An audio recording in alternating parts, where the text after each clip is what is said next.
연속 낭독. 중국 선교사 김만식 목사 수기 해란강의 어부.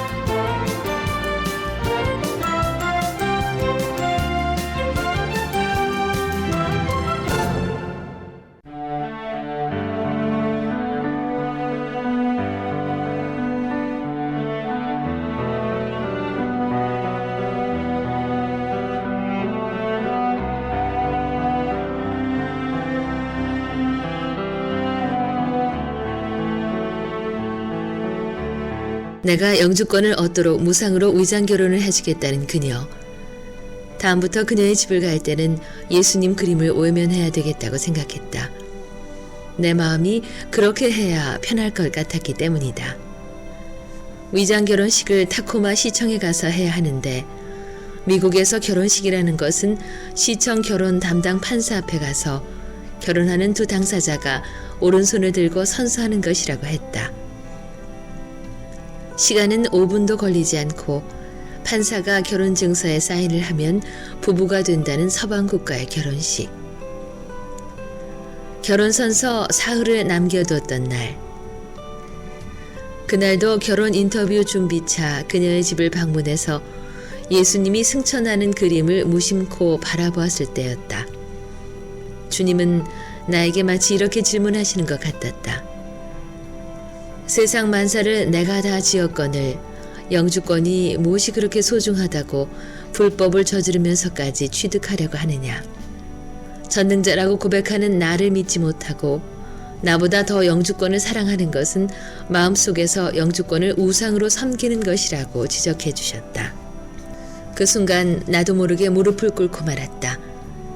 무엇이든지 하나님보다 더 사랑하는 것은 하나님 앞에서 우상이라고 지금까지 그렇게 신앙을 고백해 왔는데 미국 생활 7개월이 지나는 동안 신앙의 길에서 내가 얼마나 멀어져 가고 있는지 깨닫는 순간이었다. 영주권을 얻게 해달라고 기도 한 번 하지 않고 인간의 수단과 방법만을 생각하며 초조했던 미국 생활이 부끄러웠다. 2시간 넘게 콧물, 눈물을 흘리며 하나님 앞에 회개의 기도를 하고 있을 때 내 입술에서 위장 결혼을 통해서 영주권을 취득하는 일은 앞으로 절대 하지 않겠다는 고백이 나오면서 갑자기 시애틀 타코마를 떠나고 싶은 마음이 들었다. 내가 그토록 갈망하던 위장 결혼을 포기했을 때 마음 한쪽이 무너지는 것 같았다. 나를 도와주겠다고 하던 윤여심 씨에게 편지를 썼다. 저를 도와주시고자 하는 윤여심 씨의 마음을 내가 거절하는 것이 아니고 성령님께서 위장 결혼을 방해하고 있다고 했다.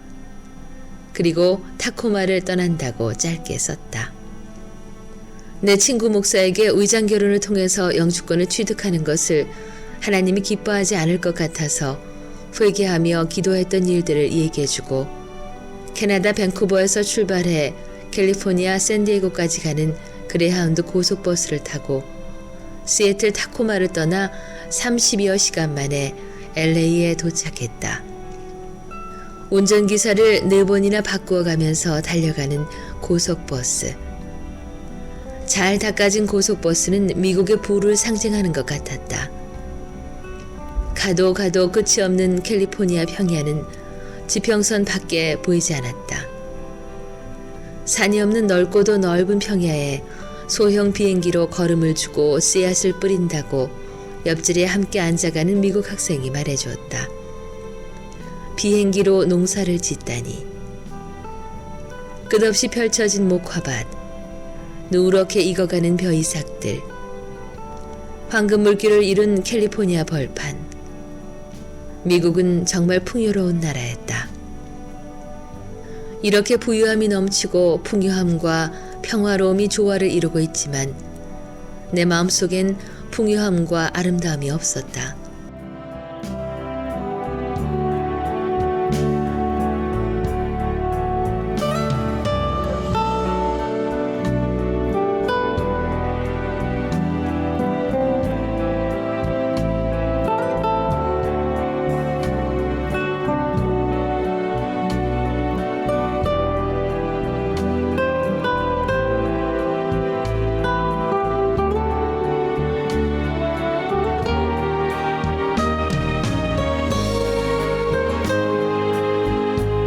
LA에 도착했을 때 나는 다시 한번 놀라지 않을 수 없었다. LA는 미국이 아닌 한국의 어느 도시 같았다. 어디를 가도 한국 사람들이 많았고 가게들의 간판도 한국어로 걸려 있었다. 이럴 줄 알았으면 처음 한국에서 미국 LA 공항에 도착했을 때 타코마를 가지 않았어도 됐을 것이라는 생각이 들기도 했다. LA 시내를 나오지 않고 공항에서 시애틀 타코마로 떠났기에 LA의 상황을 전혀 몰랐던 것이다. 내가 룸메이트 집을 찾아갔을 때 그 집에는 불법 체류자 12명이 생활하고 있었다. 그들 역시 영주권의 노예들처럼 보였다. 3만 달러 가까운 돈이 있어야 위장 결혼을 한다는 LA 지역은 불법 체류자들의 지옥과 같았다. 함께 룸메이트하는 동료들에게 돈을 받지 않고 결혼해주겠다고 하는 분도 있었다고 말하자 어느 누구도 내 얘기를 믿으려고 하지 않았다. LA에서의 생활은 나에게 다시 위장 결혼에 대한 미련을 불러일으키고 있었다.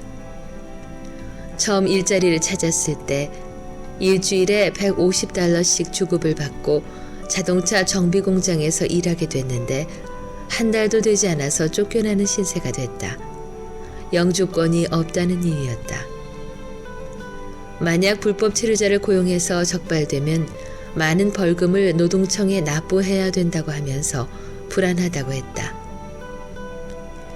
LA에서 나를 더 슬프게 했던 것은 롱비치 어느 주유소에서 일할 때였다. 생전 처음 신용카드를 취급해 봤는데 미국 사람들은 현금을 주고 기름을 사는 것이 아니라 신용카드를 가지고 와서 자동차에 기름을 넣었다. 카드는 현금과 같았는데 카드 사용법을 몰라서 300여 달러를 주인에게 손해를 입혔다. 카드를 사용할 때 기계에다 신용카드 번호가 적혀있는 부분을 위쪽에 놓고 그 위에 비자 카드 종이를 놓고 밀어야 카드 번호가 종이에 찍히게 되는데 반대로 놓고 사용했으니 카드 번호가 인쇄되지 않았다. 카드 번호가 인쇄되지 않았으니 비자 카드 회사에 돈을 청구할 수가 없었다. 그 실수 때문에 일주일 주급을 받을 수 없게 됐고 또다시 일자리를 잃었다. 주유소 사장 사모님이 저녁 되면 주유소에 와서 계산을 하는데 하루에 $2, $3, 5초가 나는 것은 자기네가 주유소를 인수한 일에 처음 있는 일이라고 나를 칭찬해 주었다. 내가 무슨 얘기냐고 묻자 하루에 주유소 매상을 $3,000 정도 올리는데 저녁 때마다 계산을 해보면 전에 일하던 사람들의 경우는 $200에서 $300의 차이가 났었다고 하면서 착실한 미스터 김은 꼭 미국 땅에서 성공할 것이라고 했다. 함께 더 일하고 싶지만 포악한 남편의 성격을 알고 있기 때문에 함께 일하지 못하는 것이 안타깝다고 했다. 대신에 잔디를 깎는 기계와 자동차를 사줄 테니 LA 지역에서 열심히 살아가라고 했다. 미국 가정들은 일주일에 한 번 정도는 정원을 청소하고 잔디를 깎아주는 일을 하지 않으면 주변 사람들에게 좋은 인상을 받지 못하기 때문에 집 주변 청소와 잔디를 다듬어 준다고 했다. 20여 가정을 맡아서 정원을 관리해주면 한 달에 $4,000 정도의 수입이 될 수 있다면서 열심히 일하면 큰 돈을 벌 수 있다고 했다. 사장 사모님의 배려는 너무나 감사했지만 나를 도와주려는 것 때문에 포악한 남편과 말다툼이라도 일어나서 가정에 어려움이 생길까봐 감사하다는 얘기를 하고 그 주유소를 나왔다.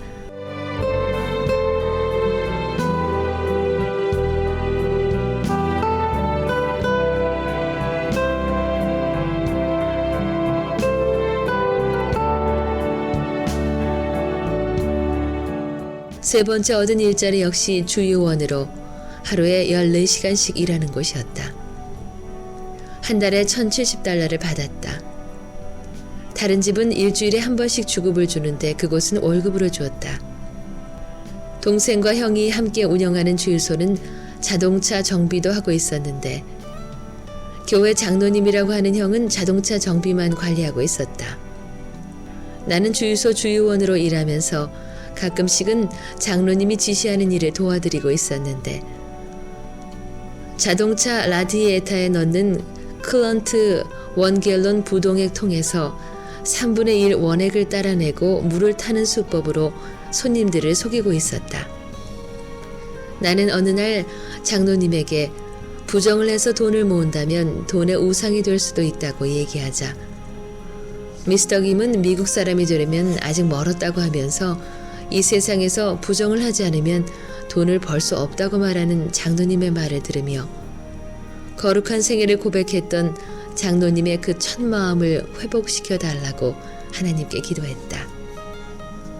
열대지역 LA에서 하루에 14시간씩 무리하게 일하자 내 체력은 급격히 약해졌고 결국 2달이 지나던 어느 날 코피가 터지면서 쓰러지고 말았다. 과로가 겹쳐서 혼수 상태에 빠진 것이다. 하루에 14시간씩 일한다는 것은 너무나 무리였던 것이다. 2달 동안 제대로 먹지도 못한 채 모아놓았던 돈은 병원 치료비를 지불하기에도 부족했다. 한 달 동안 휴식을 취하라는 의사의 처방을 받았지만 하루 일해야 하루를 생활하는 미국 생활의 생리는 나를 긴 시간 쉬지 못하게 했고 나는 다시 일터로 나갈 수밖에 없었다. 영주권이 있으면 하루 8시간씩 노동하고 한 달에 $4,000는 벌 수 있었다. LA에서 자동차 검사관은 일주일에 $1,000가 넘게 돈을 벌었다. 아마 팁까지 합하면 $1,500 정도는 버는 것 같았다. 자동차 검사관 시험에 응시하기 위해서는 영주권이 있어야 되기 때문에 영주권이 없는 것이 너무나 아쉬웠다. 내가 합법적으로 미국에 체류할 수 있다면 자동차 검사관 시험을 볼 수가 있을 텐데 너무나 아쉬웠다. 훗날 내가 영주권을 취득하고 우선적으로 자동차 검사관 시험을 쳐서 합격하고 자격증을 취득한 것은 그 어려웠던 시절 너무나 검사관 면허증이 가지고 싶었기 때문이었다. 자동차 검사관 시험을 볼 수 있는 자격만 갖춰진다면 고등학교 자동차과를 졸업했기 때문에 어렵지 않게 합격할 수 있을 것 같았다. 영주권에 대한 미련이 다시 내 마음속에서 꿈틀대고 있었지만 LA 지역에서 위장결혼 비용은 $30,000까지 치솟고 있었다. 그 많은 돈을 준비한다는 것은 불가능한 일인 것 같아 시애틀 타코마에서 돈을 받지 않고 위장결혼을 해주겠다고 했던 윤여심 씨에게 편지를 띄웠다. 영주권도 없는 서러움을 소개하고 미국에서 생활한다면 꼭 영주권이 필요할 것 같다고 말했다. 기쁜 답장은 2주 만에 왔다. 자기와 위장결혼을 통해서 영주권을 얻을 수 있는 길은 항상 열어놓고 기다리고 있을 테니 필요하면 언제든지 타코마에 방문하라는 반가운 편지였다. 편지를 받고 주저할 시간이 없었다. 하루라도 빨리 영주권을 취득하고 싶어서 편지를 받은 다음 날 다시 시애틀로 출발하기로 계획을 세웠는데 그날 밤 꿈속에서 내가 시애틀 LA 구간 5번 하위웨이를 달려서 시애틀에 도착하기 직전에 긴 다리를 건너자마자 죽는 꿈을 나와 내 친구가 똑같이 꾼 것이다.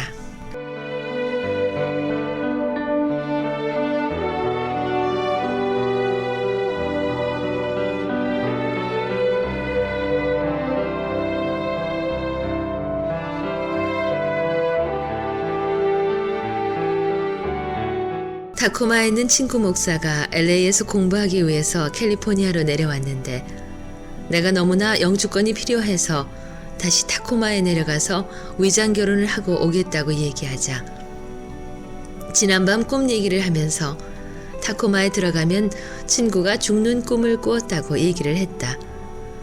어쩌면 나와 똑같은 꿈을 꾸었을까? 너무나 이상한 일이었다. 미국을 떠나올 때 눈물을 흘리시며 기도해 주시던 이종렬 매부 목사님이 떠오르면서 불법은 또 다른 불법을 저지를 수밖에 없다고 말씀하신 그분의 말씀이 생각난다. 미국으로 떠나올 때 아무에게도 얘기하고 싶지 않았지만 둘째 누나의 남편 매부 목사님에게만 얘기했다. 내 손을 잡고 기도해 주셨던 음성이 생각났다. 매부는 나를 무척이나 사랑하셨다. 오랜 세월 동안 내가 군대 봉급 가운데 10분의 1을 매부 가정에 붙여준 것으로 생활했다는 이유 때문만은 아니었다. 매부 목사님에게서 나는 알 수 없는 포근함과 주님이 함께 하시는 손길을 느끼며 살았었다. 어디를 가든지 하나님 말씀대로 살아가게 해달라고 눈물을 흘리며 기도해 주면서 앞날의 고통과 고난과 역경이 닥칠 때마다 그 역경들을 이겨낼 수 있는 힘을 달라고 하나님 앞에 기도하는 것을 게을리하지 말라고 충고도 해주셨다.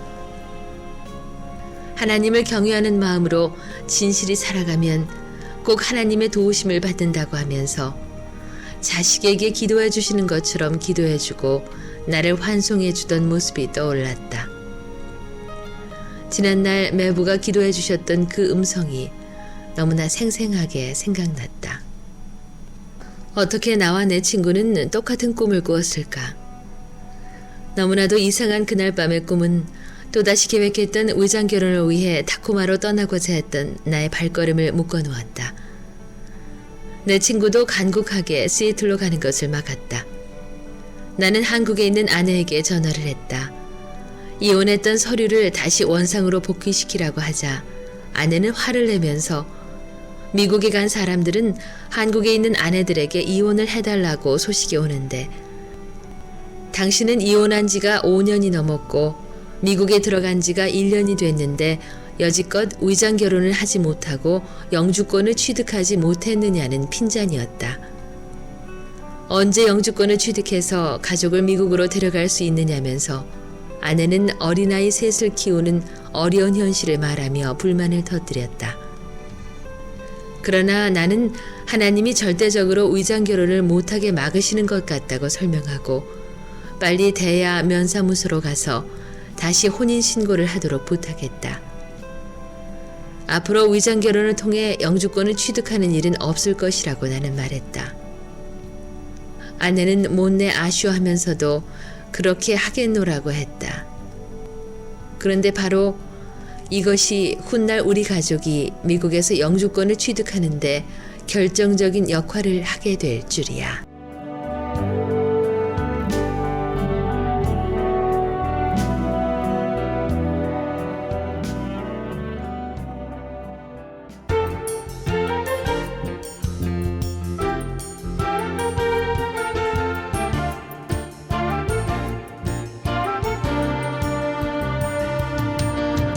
중국 선교사 김만식 목사 수기 해란강의 어부, 지금까지 이정은이었습니다.